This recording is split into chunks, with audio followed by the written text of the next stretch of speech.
I just want to say thank you so much. There's so many things you could be doing on a Thursday afternoon.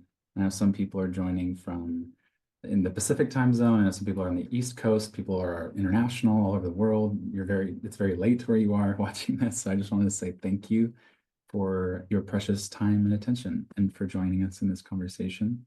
This particular session, we is a little bit unique, and hopefully there's like a practical nuggets throughout that you can take away from this that helps explain how we've got here in this kind of cultural moment in corporate language training. Who is Kristin and how did she join this journey along with IMMERSE? And then also we used the words a case study intentionally in the title of this talk. But it's not a traditional case study that you would think. It's more so a study about the actual one-pager business case that we use, this framework that we use in order to drive forward growth, drive forward initiative, whether that's internally with teams inside of IMMERSE, externally with partners.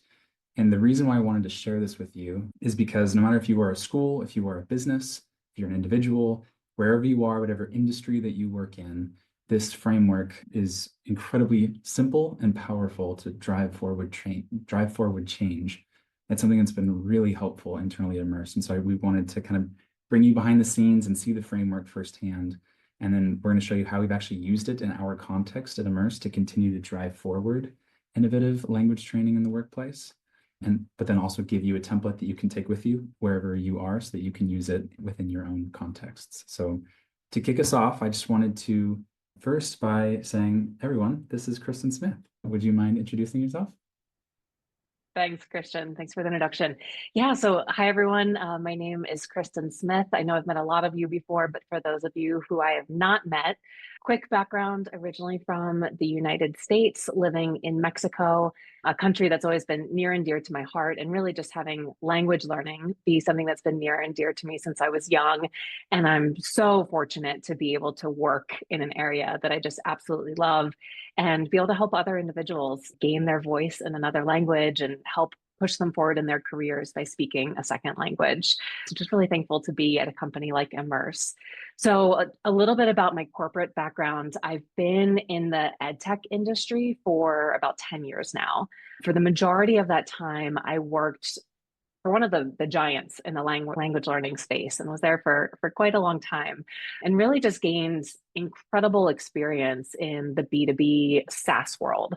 Ended up managing kind of one of the largest books of business in the industry, had huge international clients around the world, a lot of them based and headquartered in the United States, but had learners really in over 180 different countries. So gained a ton of experience in just understanding what large multinational companies are looking for in terms of language training. As you can imagine, we see so many different shifts in the industry and different trends. And so over 10 years, I saw a lot of different things happen. I joined in 2015. So the EdTech and online and e-learning platform was already very well developed and adapted by a lot of companies. There were still a lot of companies doing face-to-face, very traditional training. But then 2020, the pandemic hit, and really everyone kind of moved online, even whether they were ready for it or not. That's what happened. So that brought up a lot of really interesting things and just kind of had a magnifying glass on some of the areas where the EdTech industry was lagging and could have done a lot better. One of those things was what we've been calling recently an engagement crisis, right? So when you're in a face-to-face class and you're kind of forced to be there, good things and bad things can come from that. But when you have an access to an online learning platform, you can just not use it if you don't want to. And when everyone moved online, we saw that engagement crisis magnified. So we also saw a lot of things, during the pandemic, just a high rotation amongst platforms and B2B providers, a lot of clients who were just constantly switching e-learning platforms, trying to find the answer to their problems and to this engagement crisis. And so a few years ago, I said, there's got to be technology out there that's better than this. There's got to be something that brings better results and higher ROI.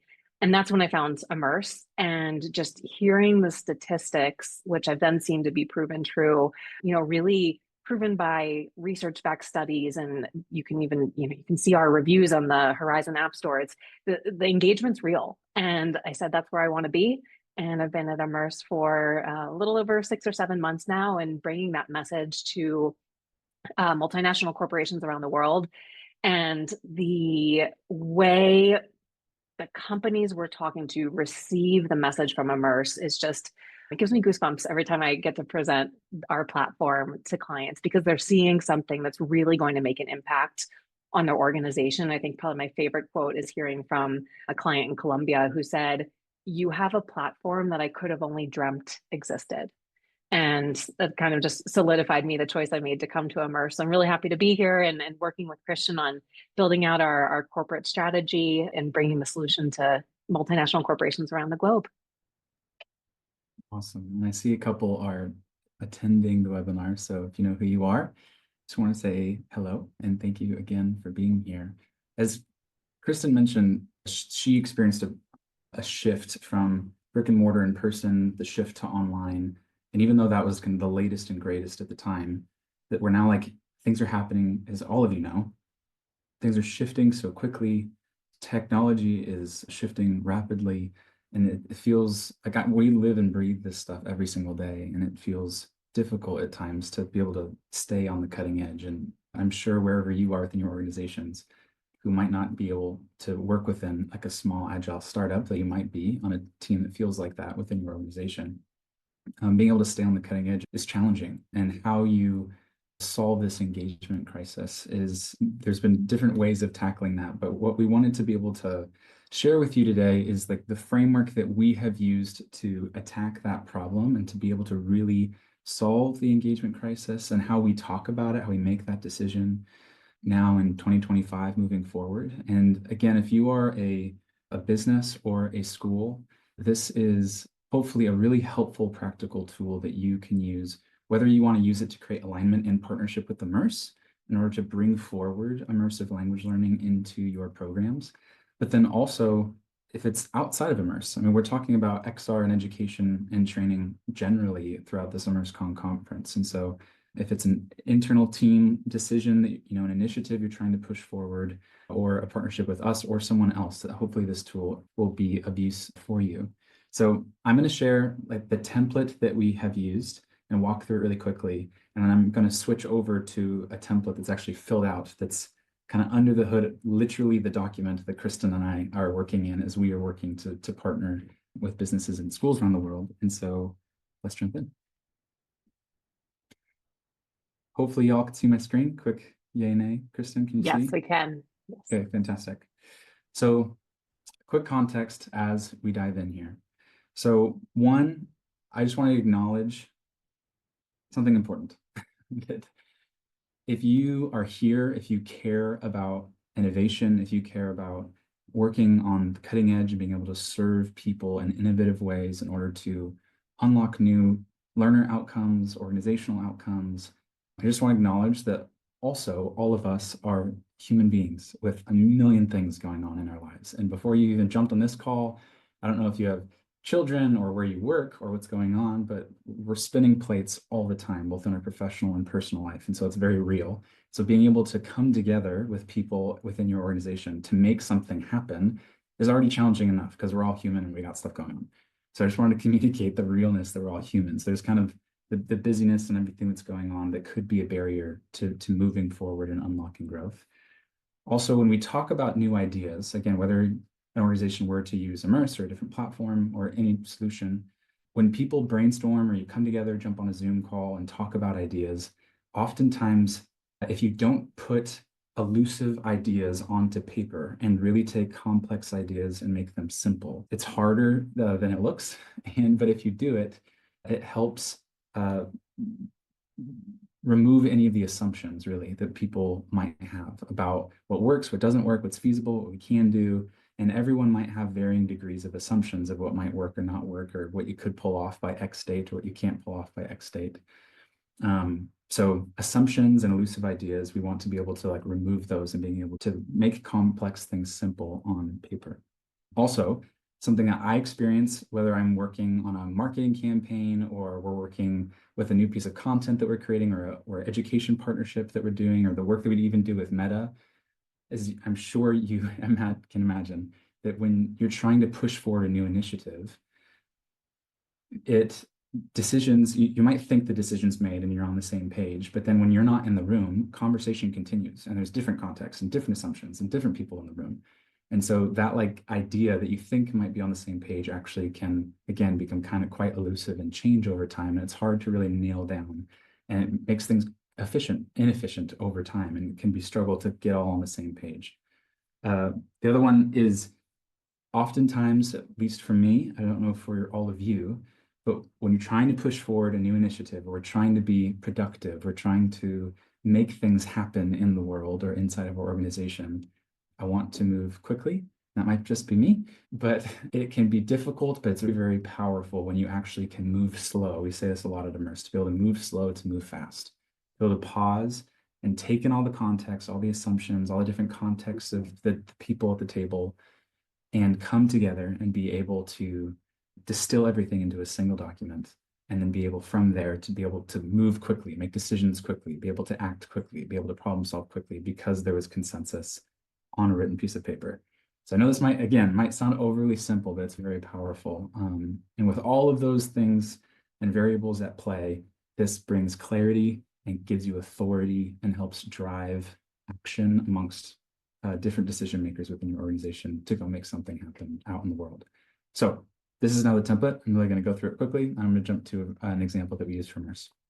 So this is a one-page business case. I created a part of this. I also have modified it from other examples from other Silicon Valley kind of best practice groups that I'm a part of, and have kind of created this document. And it starts with a bold, compelling title. And the reason for this, Steve Jobs actually used this method. When you're trying to create essentially like a newspaper headline, or something that you would see out on the news if it were posted 6, 12, 18 months from now. What is that future that you're envisioning? What is that change that you want to bring about in the world? What is that compelling vision that really excites people? And that's the future value that we want to bring into the world. And I'll show you an example of what we're doing at Immerse. But you want to be able to have a title that really catches people's attention and a vision that people want to get behind. The headline, and this is like the request, being very practical, is that you want to be able to just simply say the request. There's probably a lot of context and a lot of moving pieces with different projects that we're working on, but being able to really simply say, this is the ask. This is what we want to do, yes or no. And if we're not sure, let's have a conversation about it. So you could say that this team should do X recommended action by Y timeline. It's going to result in X outcome, avoiding the cost of the problem created by the source of the problem. So fill in the variable in the context that makes sense for you. And that's the request, yes or no. And oftentimes even that part can be hard. You can talk a lot about the different pieces and the struggle, but when just distilling, like, what is the ask? What is the thing that we want approval for so we can move forward? And then we need to give context to that request.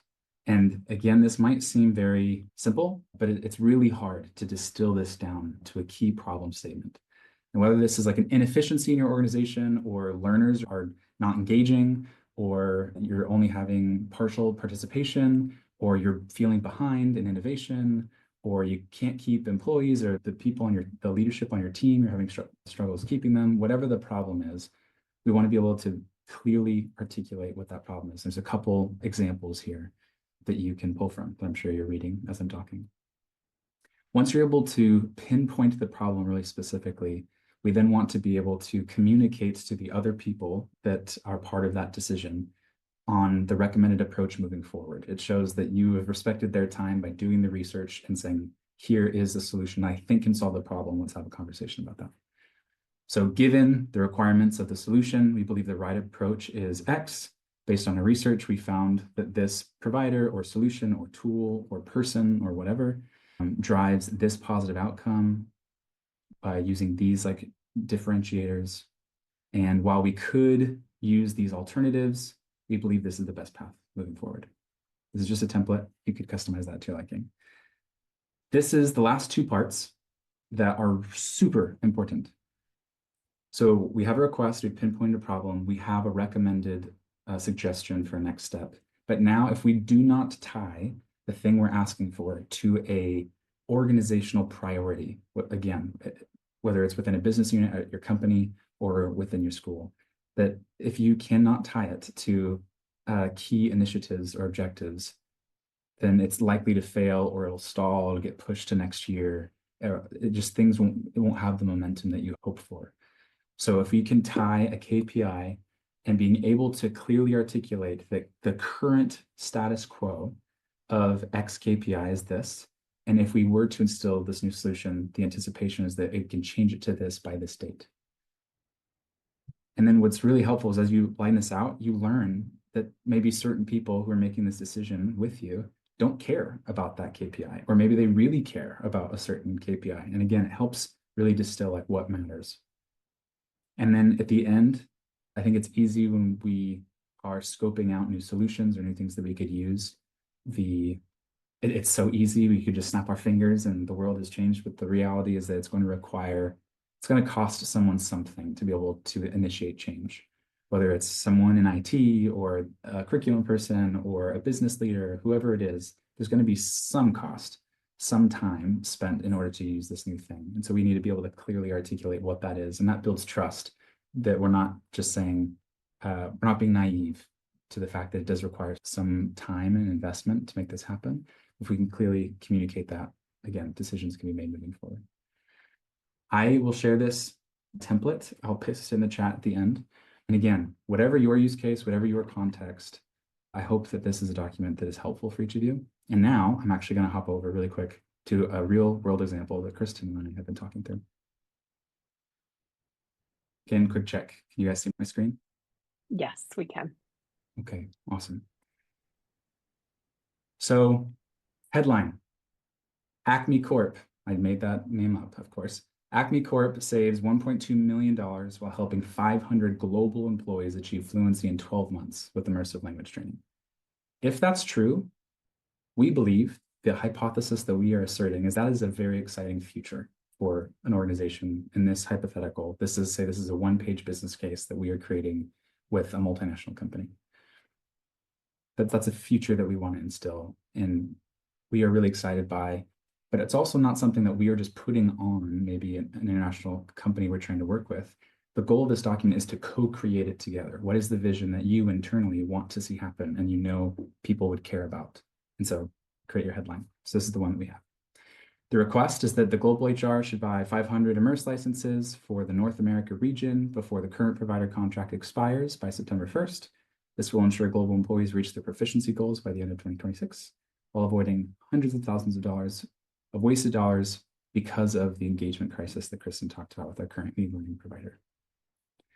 I'm going to read the problem statement, and then I'm going to actually pass the mic back over to Kristin. As over her 10 years of experience being in the corporate language training industry, she also has a couple of additional points about this problem and how we kind of came to this statement, but I'll read it first. So our problem statement currently today that we use with our multinational corporation partnerships, there is an engagement crisis. We gave it a name. There's an engagement crisis happening with the current e-learning provider. It sounded good on paper, failed in practice, and employees are not motivated or willing to engage with the digital courses. HR admins are spending too much time chasing employees, trying to spend more time inside the application, and ultimately we're not seeing the progress that we hoped for. Again, we're writing this in the words that an internal point of contact would use when sharing this with their manager inside the company. So even though it looked cost effective at the outset, it is not in our best interest it is in our best interest to stop paying for it and switch to a better provider. That's the problem. Now, before I move on to the recommended approach, Kristin, do you mind kind of, again, behind the scenes sharing some of the learnings that we've been talking about as far as the problem happening right now in corporate language training? Yeah, absolutely. Thanks, Christian. In addition to the things that you were talking about, why we create this document, something that I've really seen in the corporate language space is that budgets for language training, they're typically the first on the chopping block, especially when there's no ROI for the current provider. So a lot of times where we start to come into the conversation, they're either ready to say, let's just scrap the whole budget altogether, or if we're going to keep this pretty high budget that we have for language training, it's got to work. So we're coming in, kind of late in the game with the teams where they're saying, help, this hasn't been working. How do we find a solution that makes sense? And consulting throughout the process and proving why IMMERSE is so different than anything they've ever seen. It's really interesting. If you go to a lot of the websites of other EdTech providers in the space and language learning, you're going to see words that are the same. The copy is the same on all of these websites because they're all claiming the same kind of thing. So we're seeing everything from the words turnkey solutions to democratization of language learning to very just kind of high level AI powered learning. Like, what is all of that? And why do we even, why does that work or why does it not work? And, I think about some of these terms, like a lot of the big EdTech companies will say, this is a turnkey solution. And if I'm an HR buyer, what I hear is, okay, great. I buy it. It's ready to go. I implement it and then just kind of let it run. Well, that's easy from an implementation standpoint, but then nothing guarantees you in this turnkey solution that it's going to work. So I think that's, what we've seen with when we talk about this problem statement of everyone's kind of coming to the market with the same thing, antiquated e-learning platforms, these turnkey solutions, democratizing language learning for everyone, but that doesn't actually solve the problem that they have at hand, which is the need for their global colleagues to be able to communicate to one another. So that's a little bit of the background there. You're on mute, Kristin. Of course, thank you. You think after 7 years on Zoom, I'd figure this out. Thank you. So then what are we going to do about it? In partnership with one client who I've just changed their name to Acme for the sake of this session, is that we're saying that they are happy to share the solution of immersive language training. This is a new, fundamentally different approach that this organization wants to take. So they're saying that instead of passively clicking through the e-learning exercises, employees now can step into immersive 3D environments, interact naturally without the fear of speaking, and build true fluency through real-world simulations. Their approach is different from the e-learning tools we're used to seeing in the market. They drive high levels of engagement. Again, engagement is the thing that we want to solve because no one can achieve proficiency gains, and then that unlocks business outcomes, organizational growth outcomes. We can't even get to that if people don't show up and they don't engage in the platform.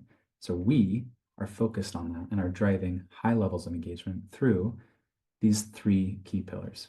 So real contextualized learning, real personalization, and real efficacy.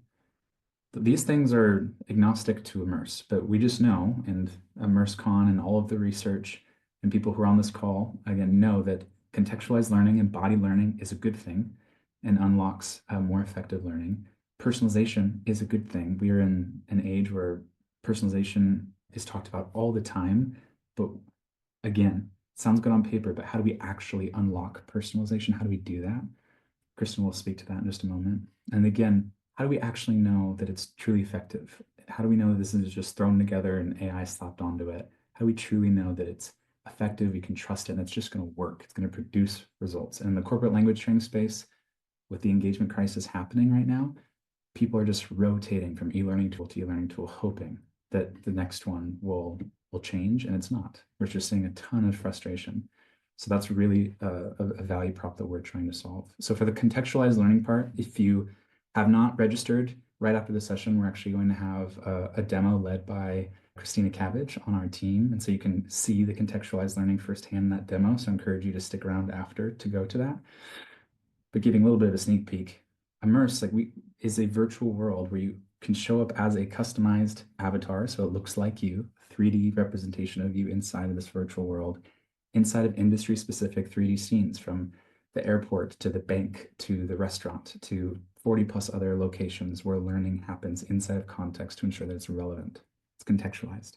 One way that we have the director of VR and education at Meta speaking tomorrow, and one thing that he has shared, Matt Sanders, often, is inside of this new kind of contextualized learning, you aren't just looking at your phone. You're not just looking at your screen. You're inside of the learning. You're part of the story. You're in the experience. And that's fundamentally different, taking advantage of embodied learning. So that's on the context side, how we are approaching engagement. We're driving engagement through contextualized learning. We also are doing that through personalization, which, Kristin, I'll have you explain a little bit more. Yeah, sure.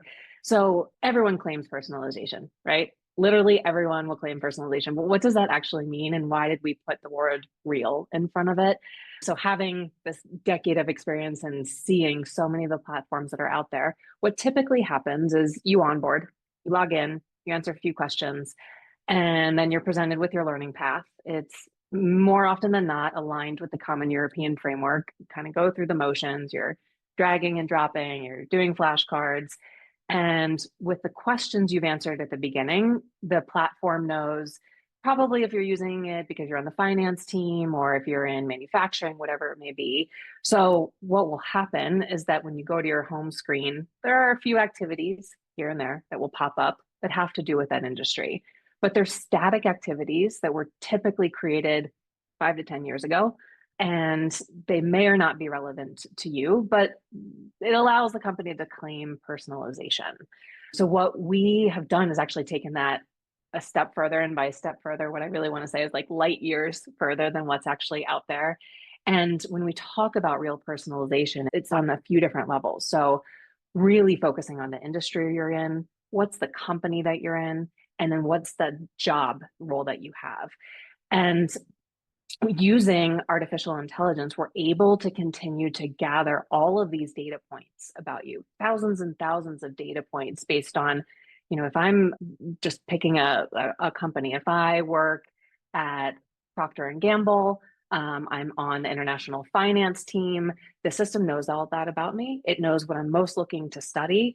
And not only is it presenting me with activities that have to do with my work environment, but it's generating those activities on the fly. So we have both the CFIR aligned framework, but with AI infused into it. What I've seen in the landscape from EdTech companies is that AI tends to be something they're just like slapping on the top of their curriculum. There may be a chat bot. It probably doesn't align with the curriculum. You're having some very random conversations, but we've really been able to integrate AI into the curriculum so that it's taking all of these data points about you and building in real time learning activities that make sense for you. As an adult professional learner, what we know is that you'll be more engaged if the learning makes sense for you. So again, going back to personalization, having all these data points about you, we're making the learning specifically for you in the moment. Yeah, what we hear often in conversations with global organizations is, gosh, we want something that people can interact with. Our current solution is just not that interactive, if we're being honest. And we want something that just works. We want something to be effective. And also we want something that scales. We want something that can be used across a body of learners.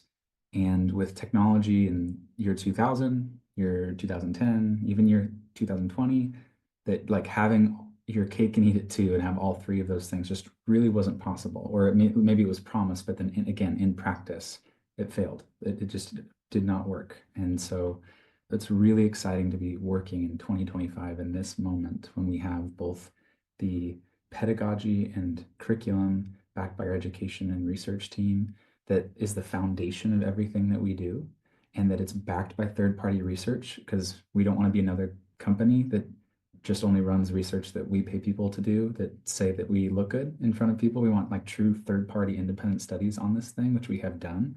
And that is why a huge part of IMMERSEcon, to be able to explain and show that so that people can trust that this is something that does work, that is contextualized, that is personalized, and because of these new technologies does scale. So for the first time, we are able to scale these things that we couldn't before, which is just, it's an exciting moment. And so excited that you are here and that we can maybe be part of this together.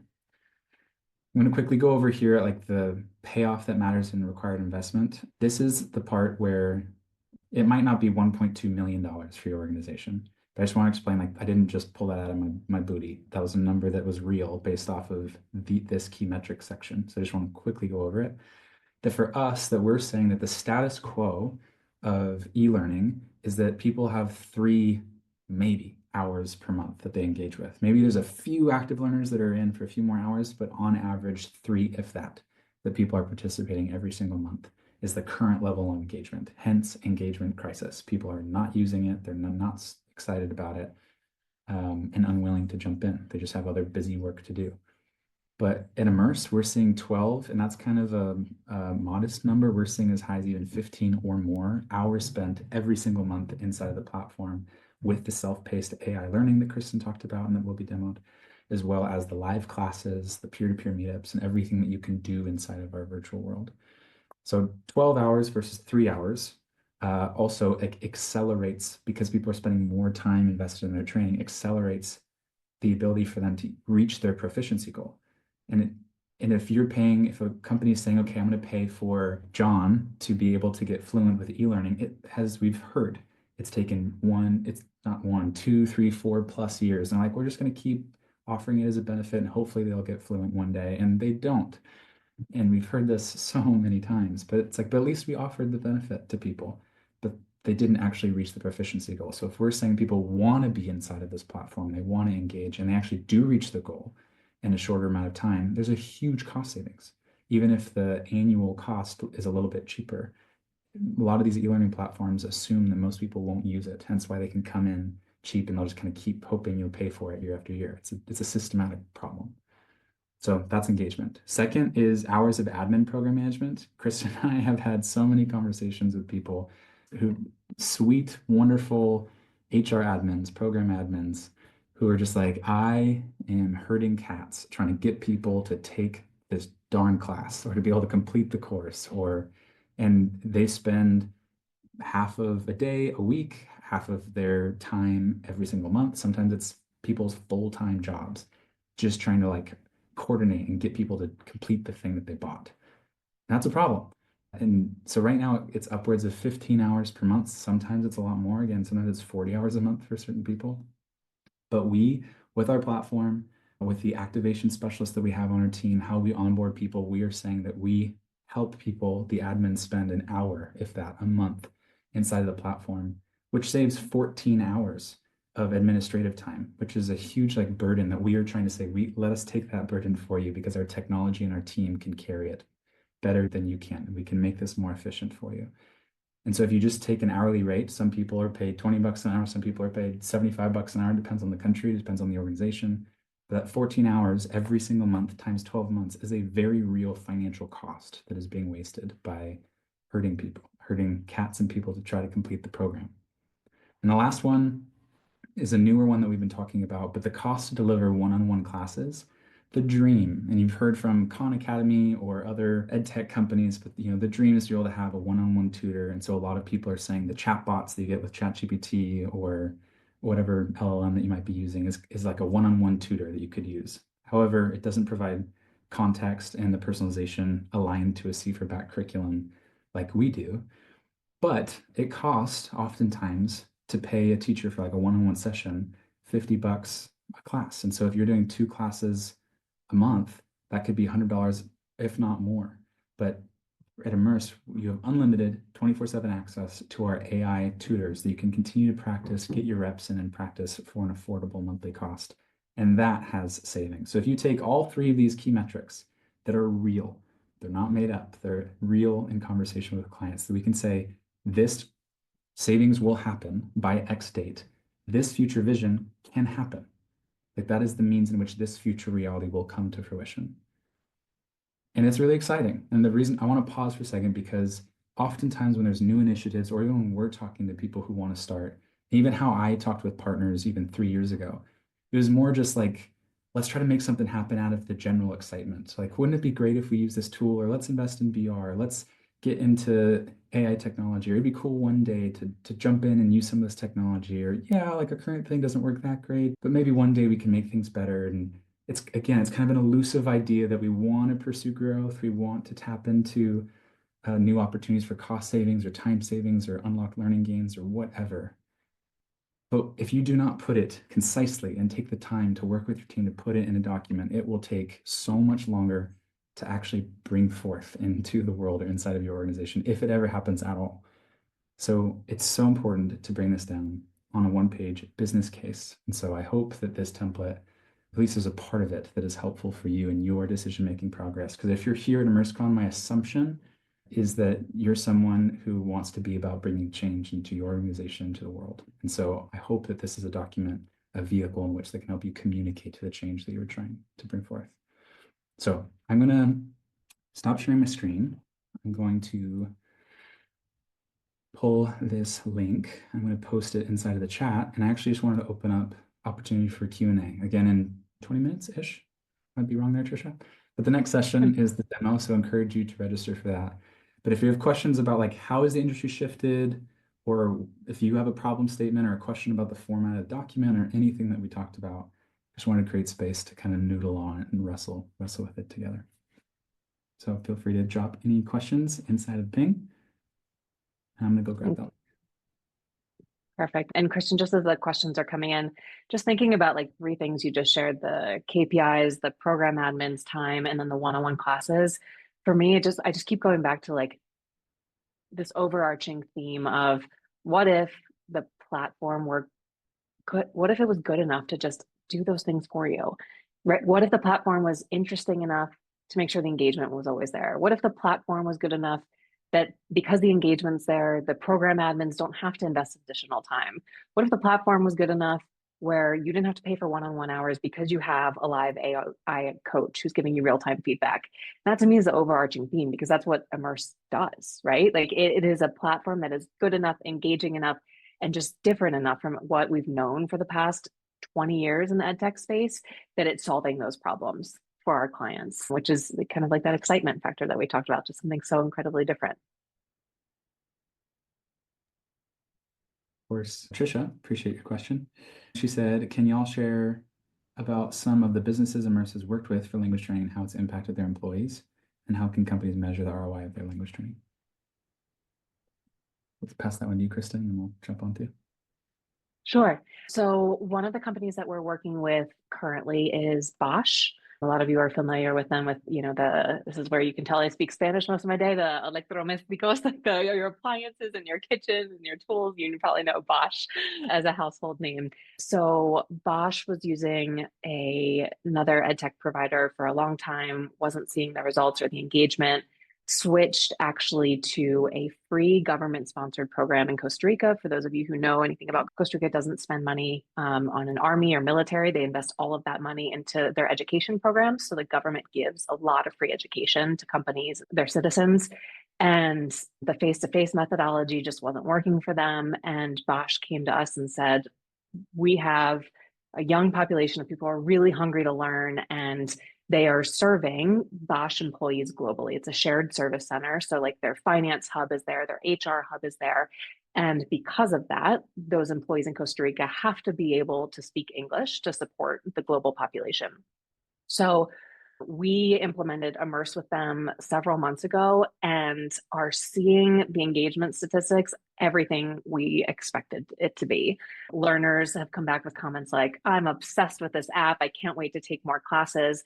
And they're going into these contextualized scenes, being an appliance company, a tool company. We have, for example, like a garage scene. So they're coming in and using the tools and the different appliances in there. And that's the vocabulary that they're using on a day-to-day basis. So it feels very real to them to be able to put that vocabulary into practice. And, the program admins they're excited about not having to herd cats, as we were talking about, because people are going out and actively using the platform. That's great. Thank you.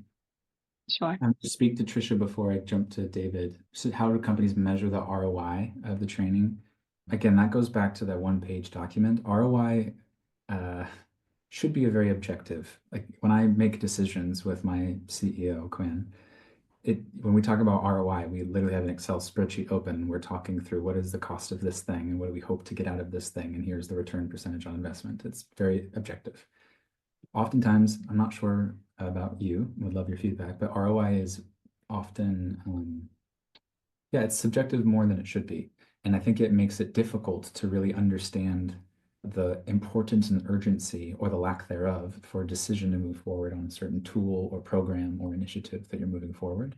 Because if, I have a lot of terrible ideas all the time, but ideas I share with my team. And so it's helpful when I can say, I think this is a great idea to move forward. And on paper, I go to the key metrics. Like this is the current status quo metric that you can choose, but to be able to, you have to measure it. And then be able to say, if we act on this thing, here's what the future could look like.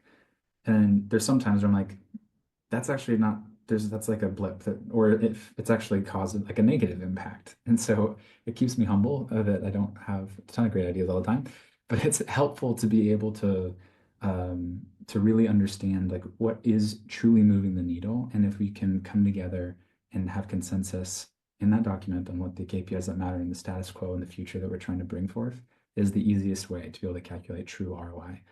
And then, depending on the provider, the program, institution, invest in a small proof of concept, be able to start and say, okay, prove it to me. Let's like see this future stat that you say that you can bring into the world, and whoever you are and what you're collaborating with. And if you make happen, just like we were talking about with Bosch, this is the future we said we're going to bring forth, and it's happening, and we're moving forward. And if it didn't, then we'd say, great, it didn't work, and let's keep moving. But so far it is, and it's good news. But if it's not, we'll keep improving what we're doing. So I just say it's sometimes really difficult to get down and granular and commit and be courageous enough to be able to say, like, this is it on paper and get really concrete. But if you can, that's really going to help expedite conversations, especially cross-departmentally. David, to speak to your example, everything in that template is just actual copy inside of the Word document. So I'd say hold on to the exact frameworks or variables that I have set into that document to the extent that it's helpful for you. And so I think your example is if we continue on as we are, we will continue to see engagement decline by 5% per month. That is a really helpful stat to include inside of the problem statement. Say, if the status quo continues, this is the future. And even if the status quo, we maintained what we have, but if the rest of the world is not maintaining status quo, they're moving forward and making new possibilities happen, you are falling behind. And you're falling behind even at a faster pace if the thing that you're doing is declining by 5% year over year. So it's really helpful to be able to not just pinpoint what could be in the future, but the reality that might not be all roses that's happening right now. And the more like honest and courageous we can be about things that maybe aren't working, we can get to a solution, a suggested solution in that one-page case faster. I'd love to take David's other question, if you don't mind, Christian. Yeah, please. Yeah, just because the audience can't see his question, I'll read it. So the time saved metric in the ROI is often discounted by execs and HR, as you just demonstrated how many extra smoke breaks my people will take. Do you have suggestions for better metrics to use? And I love this question because ROI in the training space is notoriously difficult to measure. And the way I've seen it done over the past decade is exactly what you said, David, is like time saved. So my employees now speak English better, and it means they've saved 2 hours a week because they're able to communicate faster and they're using Google Translate less. So they're able to be more productive because now they have 2 hours back in their week. And 2 hours times whatever their average salary is, times however total hours were saved across the company, that's your ROI. Right there with you, David, like this could be so much better. So 2 things about that. One, it's why we do surveys as well with their managers, because a lot of managers will say, I don't have to go to my meetings with the people on my team needed me to come to their meetings with their clients because I was there as a translator. So their manager now has freed up time to actually do what they need to be doing. Again, super hard to actually put numbers around that, but it is the manager surveys is one way to get good data. But something that we're doing, which I'm really excited about, we haven't talked about this yet, is kind of our dashboard 2.0. And Christian and I talked about, like, do we talk about this? Do we not? But I think this is the right time, Christian, to like have that conversation. So talking about industry trends and what we've seen. Face-to-face classes, you get an attendance report and then they take an exam, pass, fail, you get the score, whatever. Doesn't really tell you anything. The next stage of that, EdTech, you have your e-learning platforms. Most of them have a dashboard. Time on site, activities completed, XYZ factors, but that doesn't really tell you that much. It's great that you get real-time updated data, but what does that actually mean? So the 2.0 version of that we're envisioning and hoping to launch later this year is kind of an HR assistant where using AI, you can go into the dashboard and pull up Juan. Juan is ready for an international finance role. And I can see he's done 12 hours a month on the platform and is in level 4, which is, for example, equal to B2. Is he ready for an international finance role? I don't really know. But using AI and creating this HR assistant in the dashboard, you're going to be able to go in and ask your dashboard based on everything you've seen Juan doing in the platform, his pronunciation, the classes he's been to, all of these data points that we've talked about. Is Juan ready to, from his role in Mexico, work with his finance colleagues in the United States? And it's going to be able to tell you if he can do that or not. And I don't know that there's anyone else in the industry out there doing that right now. And I'm so excited to roll out this future tool because it's going to be a game changer for how HR can really measure business impact of the solution. Yeah, we talk about AI a lot, talk about VR a lot inside of Immerse. And for AI, we so often it really does matter. Like the quality that we get out of AI is like limited to either the prompts that you give it or the data that you give it access to. And oftentimes inside of big organizations, that data is like dispersed and isn't aligned and isn't connected. And so it's hard to be able to like tap into AI and ask these questions that like takes in all of those data points. And within our like niche use case of immersive language training, all of the training, all of the simulation work that they do, all of the conversations that they have between members and an instructor or an AI tutor inside of all of the scenes and the interactions, the objects they grab, and the time they spend in each world, all that is deep, rich data that we are giving access to. Again, that's security compliant. Don't worry, my security folks. It's security compliant, and that you then have access to say, all of the time and the skills and the progression that they've made, does that actually mean that they're ready for the workforce? Or they're in this current role, but are they ready for the next step? And so that is something, as Kristin mentioned, that we're really pumped about coming up soon. So thank you, Leona. We're at the end, so it's a shame, but hopefully you heard me throughout this whole thing.